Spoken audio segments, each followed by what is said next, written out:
Au cours de ce séminaire, des experts chinois et étrangers ont activement participé à une discussion animée et approfondie sur la traduction française de plus de 200 termes, couvrant la politique, la diplomatie, l'économie, la culture, la société, l'environnement, la médecine et d'autres domaines. C'est la première fois que nous avons organisé ce séminaire depuis 2 ans. Depuis plus de 2 ans, il se passe beaucoup de choses dans le monde, aussi en Chine.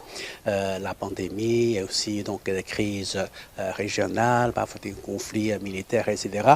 En Chine, nous sommes en train de travailler, d'œuvrer pour réaliser donc la modernisation à la chinoise. C'est pourquoi il y a beaucoup de termes nouveaux sur lesquels nous devons avoir donc des études, des discussions, même donc des recherches. C'est pourquoi donc c'est très intéressant. Nous allons pencher donc sur les nouveaux termes qu'on rencontre souvent dans la vie politique, économique et dans la situation internationale.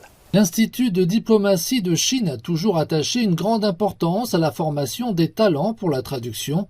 Dans la même dynamique, le séminaire va apporter des effets positifs à l'enseignement et à la recherche sur la langue française. Dans le processus de formation des talents pour la traduction à l'Institut de diplomatie de Chine, on doit d'abord permettre aux étudiants d'avoir des solides compétences linguistiques, y compris des compétences en langue étrangère et en chinois.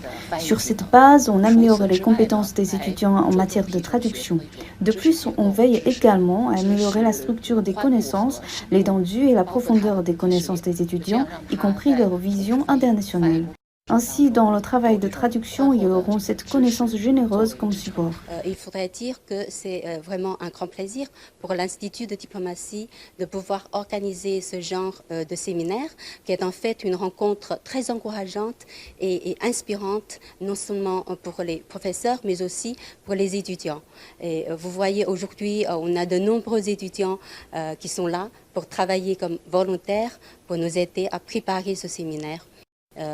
Ils savent que cette rencontre regroupe tous ces grands experts de traduction chinois-français pour discuter ensemble la traduction des termes d'actualité dans le but de faire mieux comprendre la Chine d'aujourd'hui au pays et au peuple francophone.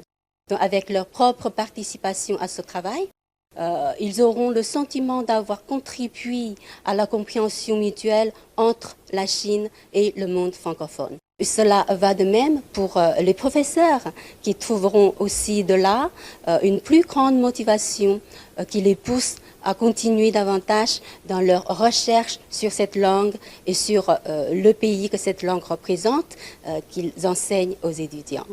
Organisé depuis 2002, le séminaire sur la traduction du chinois vers le français a apporté une contribution importante à la normalisation de l'expression externe des nouveaux termes importants, à l'amélioration de la qualité de la traduction et au service de la communication internationale.